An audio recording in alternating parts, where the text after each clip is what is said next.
Hello everyone. Thanks for waking up early and attending this talk on Saturday morning. Can you hear me? Can you hear me at the back? Yes? Okay, cool. So there's no sound system. This is only for recording, in case you're wondering. So my name is Guillaume Taka. I work at Collabora, and this talk is about KernelCI. So I had a talk last year already about KernelCI at FOSDEM. This is kind of an update on what things have happened in the past year, but also about the future, really. So what is the purpose of KernelCI, in case you're not familiar with the project, and also what it wants to achieve in the longer term? So it's kind of climbing a big, tall mountain, really, about trying to reach the point where kernels are released without bugs, and have at least quality control, so we know which bugs are in the kernel, and extending test coverage. And also having reusable tools. So the idea is to test the upstream kernel, but anyone using the kernel in their own downstream environment should be able to reuse these tools. We now have an official mission statement as written here, so that's basically what I'm trying to explain here, but this is like the official word we have now. So people spend some time making this up, so I thought it deserved at least a slide here. Last year I said maybe it will become a Linux Foundation project, and this has happened. So in October, KernelCI has become a new project of the Linux Foundation with all the members listed here. So Collabora, BladeLibre, Red Hat, Google, Microsoft, Foundries.io, and Civil Infrastructure Platform, which is another Linux Foundation project. Now we're still in the early days of what does that actually mean for the project. So we have a mission statement. That's the first step. We have a budget and some stickers, but there's a lot of other things coming soon, hopefully. There's a website also, a part of the website explaining what that means for the project. So although it has become a Linux Foundation project, the aim is still to be really community-oriented. So of course there are things that are done by the members for the members, but it's really to facilitate things to happen for the kernel community at large. So it's still focused on upstream completely. I mean, the tool, again, can be reused for other things. So if Red Hat wants to test a Fedora kernel, they can do that, or maybe the project will help make it happen, as an example. But it's still about testing the mainline kernel, upstream kernel. And it's still about sending email reports to mailing lists, and engaging more with subsystem maintainers and developers in general, to basically help people add their own tests to KernelCI. Every subsystem has their different workflows, and some maintainers have created their own small CI, which works perfectly well for them, probably, but then they might be reinventing some wheel and also not have access to all the hardware that KernelCI provides. So anyway, that's the kind of consolidation that is the main objective we're trying to achieve. So one kind of philosophy behind KernelCI is what we call the open testing philosophy, because there is only one mainline kernel. So in the same way that people from many different origins, for many different reasons, contribute to the same code base, the Linux kernel. When kernel 5.4 is released, that's for 5.4 that's going to run on a supercomputer, on an Android phone, or on anything. It's the same kernel, the same code base, although it does a lot of different things. So the reason why there are so many different test systems is because of these different use cases. But we could also have a common way of at least sharing the results, because some tests are relevant to all of these cases. If we want to test for memory leaks in the kernel, you can do that wherever the kernel is running. So everybody is doing their own product tests, but the idea is to have a test system that allows people to contribute their tests and contribute their hardware in the same way that they contribute the code. Like I said, so there's a large number of contributors. Basically that's what I'll explain here. The image is trying to say that we should try to have the same surface between tests and the code. So it's a bit like test coverage, if you want, but align the two things, like the whole idea of having open source development and having open source testing, open testing on top of it, basically. Now, how do you achieve that? So this is like an abstract pipeline explaining how KernelCI works. For all of these blocks, there is at least one implementation, but you could have different things for each of them, different instances. So let's start from the beginning. So you have a developer in the top left corner, so someone writing some code. So the code ends up as patches. KernelCI doesn't test patches directly at the moment, but it can be done. Other systems do it. Or Git branches, then of course it gets built. The purple arrows are like when files and results are pushed to, then you have build artifacts. And after that, when you have a build, you can run tests and then process the results to detect when there was a regression, or basically see what needs to be reported from the results. And then your results are stored and analyzed to be able to then provide a report to the people and the developers. And this is when the loop is closed. It's like it's a bit like in automation when the objective is to have a working kernel. Like if you try to automate an arm, for example, like a mechanical arm, you want to know in which position it's going to be. If it's completely open and you just move something and you don't really look at it, you can guess where it's going. But if you have some sensors that will actually know where it is and you know the angle of everything, then you can have closed loop automated system. And this is kind of what we're doing here, except that it's doing this around developers and not around machines. But it's a similar kind of thing. Sorry, can you speak up? Yeah, sorry, I'll speak louder, thanks. There's a link here. You can so these slides are available as PDF. There's a link on the page for this talk, and on this slide 7, there's also a link to a shared document that has a more detailed description of the pipeline design, modular pipeline. So this is like the theory. Now, in practice, how does that work? So right now we have KernelCI.org. There is one database that's being used for a long time, but we have a new one using Google BigQuery, and the idea is to use that as a prototyping database, but with access to more testing systems. So all the tests currently, the test results currently available on KernelCI.org are also sent to this database, and now we have also Red Hat submitting test results to it, and we would like to see maybe other people. So typically member companies would be the first ones maybe to contribute to that. So we're kind of refining the database schema for like storing build results and test results. And the first outcome we would want to have is have a unified test email report. So based on all that collective data, we could then send an email, say for a stable branch release or something. Instead, I don't know if you've noticed on stable branch mailing lists, on stable mailing lists, you have a lot of test results coming from different test systems. So that's one of the targets of having a common upstream kernel test system is to have only one report that's gathering all the data. So having this database is the first step. So if you look on the previous slide, that's basically the store bit. So yeah, store is artifacts and database, but this is at least the database part. Yeah, and then we can build kernels in different places. So that's the block number 2 build. How do you build? Well, if you have different people providing different like cloud compute and different ways of doing it, if you're modular enough, then you can include them. So that makes the project easier to scale.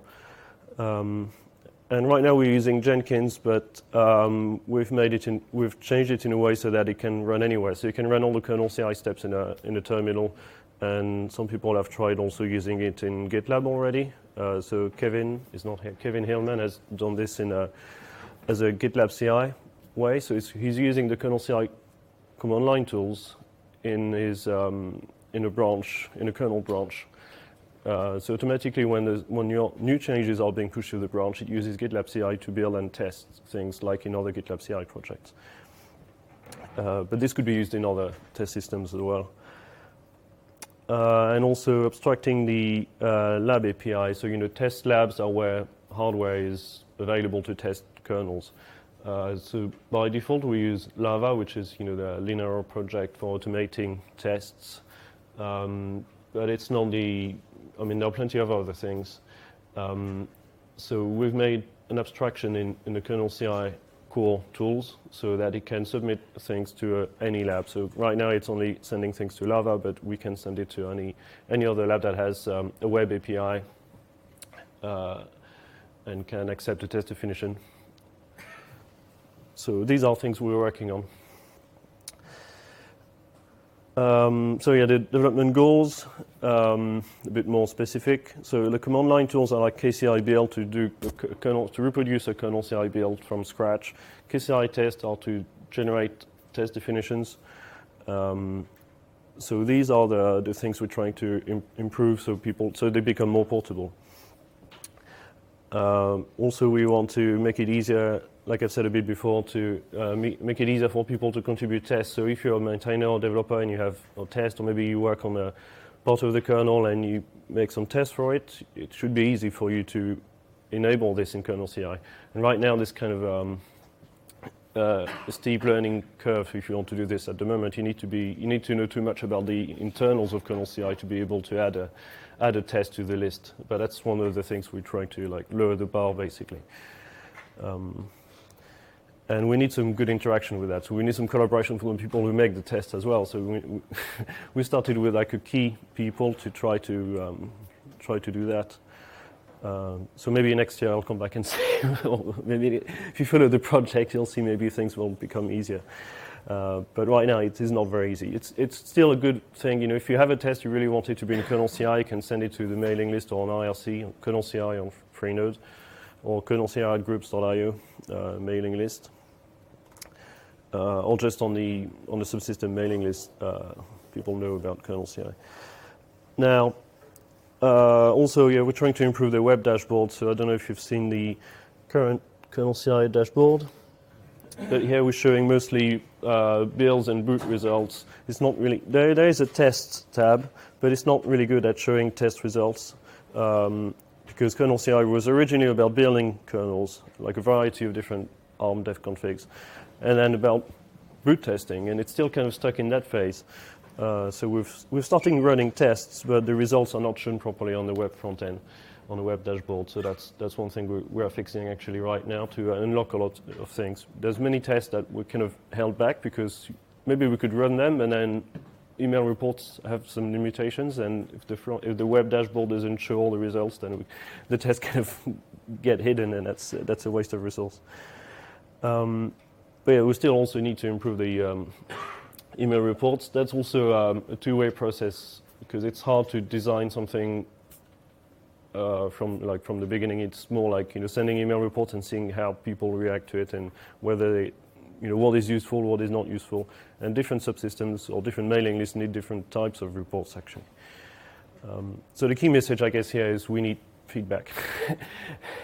And if the email you get is not perfect, often people say, if you send another one like that, I'll just put a filter to put all your KernelCI emails in spam or in junk, something like that. Well, that's maybe, yeah, if it keeps getting bad all the time. But normally we try to improve things as we go. So that's the key message is we can't get to a perfect thing from day one, basically. And also a slightly more longer term project goal is to improve test bisection. So we have bisection for boot tests, for just plain boots at the moment. So like booting to a login, if you can log in, that's a boot. And that's very easy to bisect because it's only one pass-fail result per test, per run. But as we're running more test suites that have a lot of tests, then it becomes harder to bisect things when you have different test cases passing or failing at different rates. So that we have. I'll come back to this in another slide, but we have some ideas on how to do this as well. So reusable tools. So we have KCI build, KCI test, KCI rootfs, and there's to create root file systems.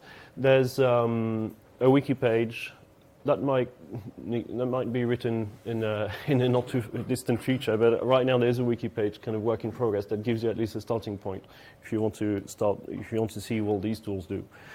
We also have the interface to the BigQuery database. So there's a command line tool for submitting KernelCI results to the common KernelCI.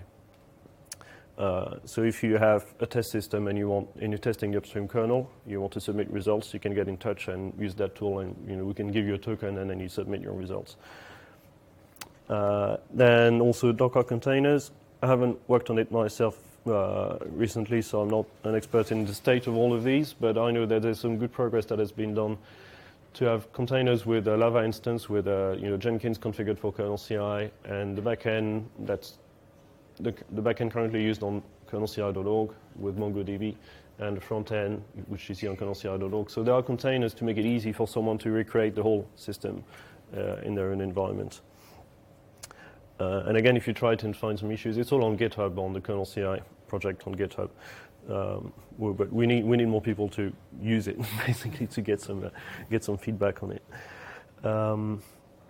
So yeah, about advanced bisections. So there's this tool I worked on called Scalpel, which is inspired by EasyBench, which was written by Martin Perez at Intel.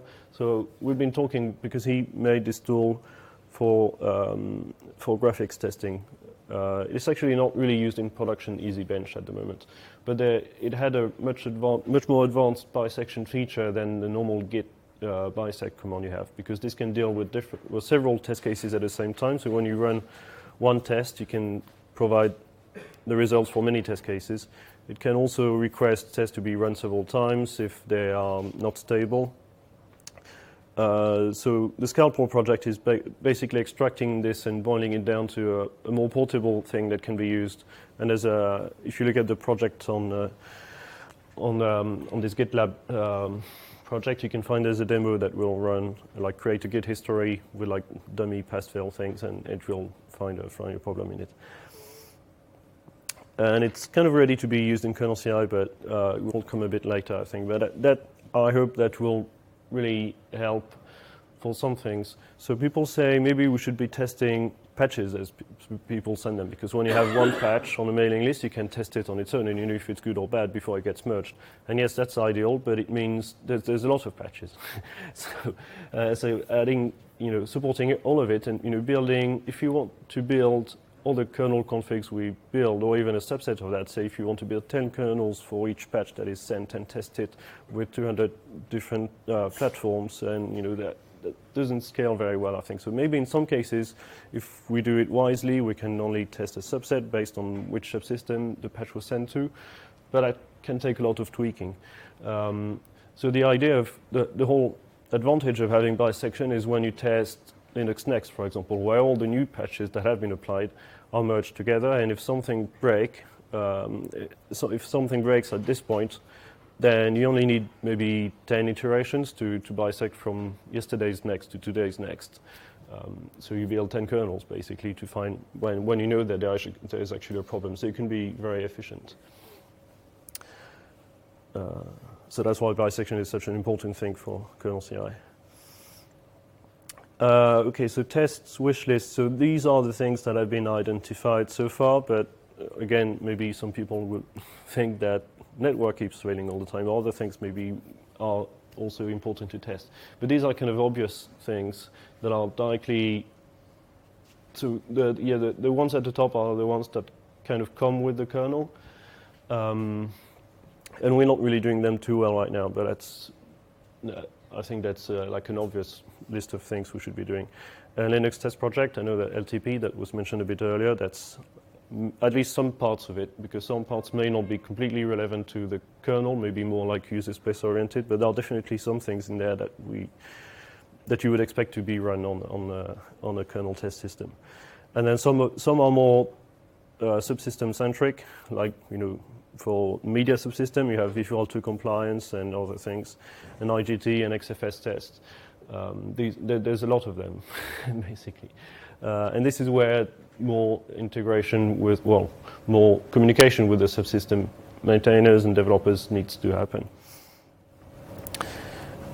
And that's basically like a summary of where we're trying to be, where we're trying to go. There's a lot more that can be said. It's a very big project, and it's kind of old because it has been around for 5 years, but it's new at the same time because now we have a budget and we have some ideas. We have a lot of limitations have been removed since we've joined the Linux Foundation. So I'm hoping it's like a rebirth for the project. We need also some engagement from the people. We need people to realize that now, this has been selected by the Linux kernel community basically as the main project for testing upstream, and you can reuse it for your own products as well. So, does anybody have any questions? Yeah. Could you please just mention the technologies that are used for the tests, like what kind of languages are the tests written at, and what kind of technologies are used in the stack? Okay, so the question is about the technologies used for testing in general. So there are many different things. So the tests that come with the kernel are normally written in C, like a self-test, or you have some shell scripts as well. And well, the static analysis coccinelle is a separate language, and KUnit is also written in. I mean, Ksan and these are like built-in things. So the kernel configs you enable basically. And KUnit is a bit the same. It's part of the kernel, so it's all written in C. Now you can have. There are also some test suites. A lot of basically the quick answer is a lot of it is written in C because it talks to the kernel, so it does a lot of system calls, and it makes sense to have a low level. There's no high-level language that the tests are described in a declarative form or anything. Sorry, can you repeat? In other user space projects, we're testing using a high-level language that, okay.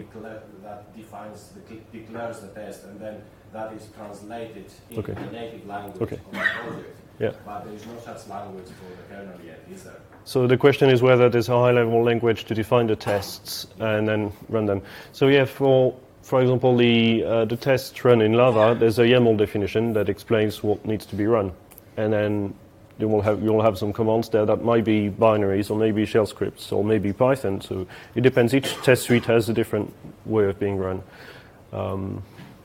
Yeah. I think you were second. Yeah. So for a single test run, what's the average runtime, and what would be considered like a reasonable runtime for a single run test or test run? Okay, so the question is for one test run, what is the usual runtime, and what's the expected time for that, basically? What would be reasonable? What would be reasonable? Yeah, like not a day maybe, but... Okay, so of course so the question can be answered in different ways. So if you want to test everything, then you can add, time, how long it takes. Of course, some things run in parallel, so it's going to be like until you get the whole results, it's going to be what takes the longest. That can also be done by splitting test suites into smaller things to run more in parallel. So there isn't a simple answer to that. But what is desirable basically from a time duration? I think it depends on where in the process you are, where in the kernel workflow you are. So if you're sending a patch, for example, you want the result to be quick enough. If it's Linux Next, because there's a version every day, you expect to have the results maybe within like 6 hours. That wouldn't be too bad. Or maybe 12 hours even if it's running a lot of things. If it takes more than that, then you have more kernel versions to test than the times it takes to actually run the tests. If it's for stable release, maybe you can run more tests that will take 2 days and it will be valuable. So it depends on which version of the kernel at which stage you are in the development. So the context of the question is more like if you would like to use the Docker image and put it on, say, Travis CI and have it like free version, the limit there is like 50 minutes for a single Docker run. So you basically would have to design things to work within the limitation unless you want to go for the paid version, let's say. Okay, so the question was about integrating it in Travis CI as an example. It's a comment more than yeah. a question. So it's related to the question. Yeah. The idea is that if you want to run it in Travis CI as a Docker, then the limit is 50 minutes for the free version. So what you can do is for a single Docker. Yeah. So then you have to split it up in, let's say, if it's 500 minutes, then it's 10 Docker parallel. Divided into 10 Dockers running in parallel, let's say. Okay. Yeah. So it was a comment about if you wanted to integrate it in Travis CI with a limit to 50 minutes, basically you need to accommodate things around. You can also build only one kernel version if you know the diff config, the architecture you care about. and then yeah. Does it even make sense to run things in Docker because you are not running the kernel you built then, right? I guess so. The question is about does it make sense to run Docker? You could use Docker to build a kernel and run things that will. That kernel test in Docker is kind of moot point, right? No, you can use Docker to build a kernel at least. Yeah. So you have an environment to build it. Anyway, yes. Yes. So how are tests being triggered? Do you need to submit them to KernelCI actively, or do you scrape pull requests off the mailing list? Because I guess that's the eventual goal. So right now, there's a list of Git branches that are monitored every hour. So the question is, how are KernelCI tests triggered? And the answer is right now, there's a list of Git branches that are being monitored. You can see them on the website here. You have trees and branches. So all these are monitored every hour. And the system knows the last version that was tested. And if there's a new version, then it triggers the whole thing and it builds a bunch of tests. So pull requests, the master, it's the maintainer's trees. It's even if one more commit was pushed to the branch, that's a different revision at the head of the branch, and that's enough.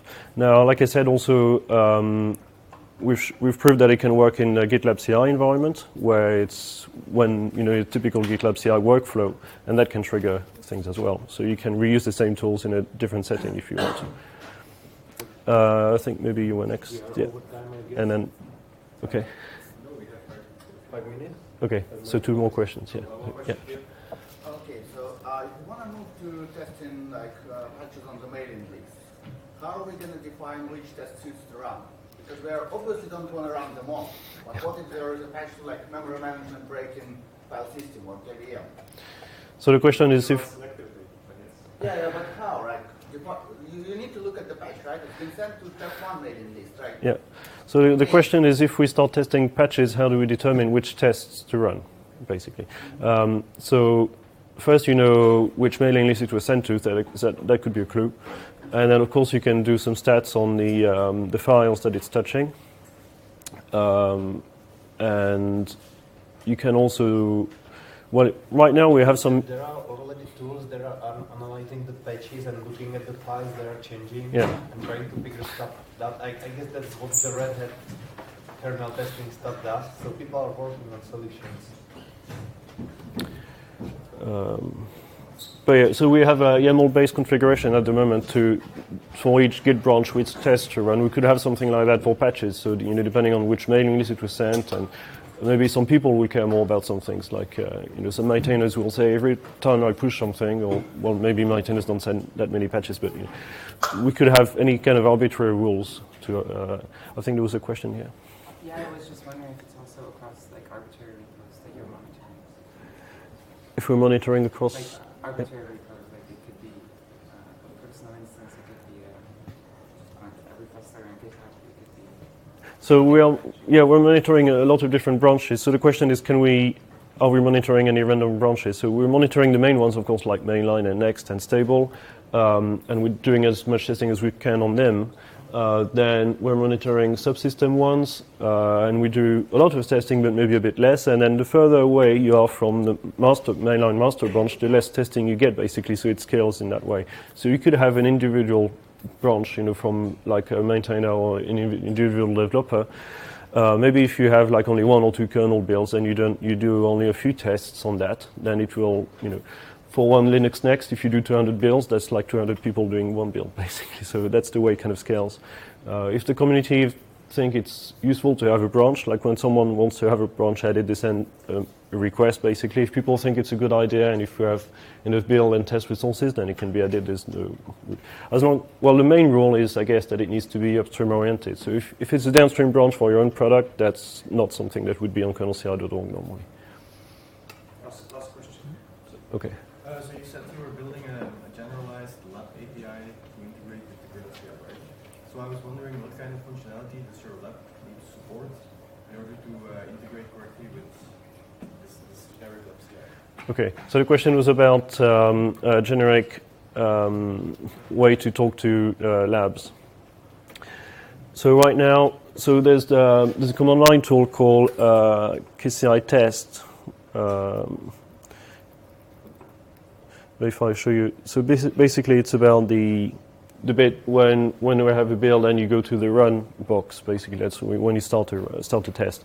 So Right now we're using, so this command line tool KCI test is in Python, and there's like an abstract class with some methods, like there's one like to generate a test definition, another one to submit a test definition, and we could add other things like receive the results. So right now the results are sent directly to the backend. In some cases we could like have the test lab send the result back to a place where KCI test would be used as well to receive the results and process it and store it in a database. So these are kind of the main primitive functions. And to really have it work in practice, we need to test it with more labs. Right now it's kind of only working with Lava, so it's still not very mature, but that's basically where it's going. So I think we've run out of time. Yeah, thank you very much. Thank you very much. for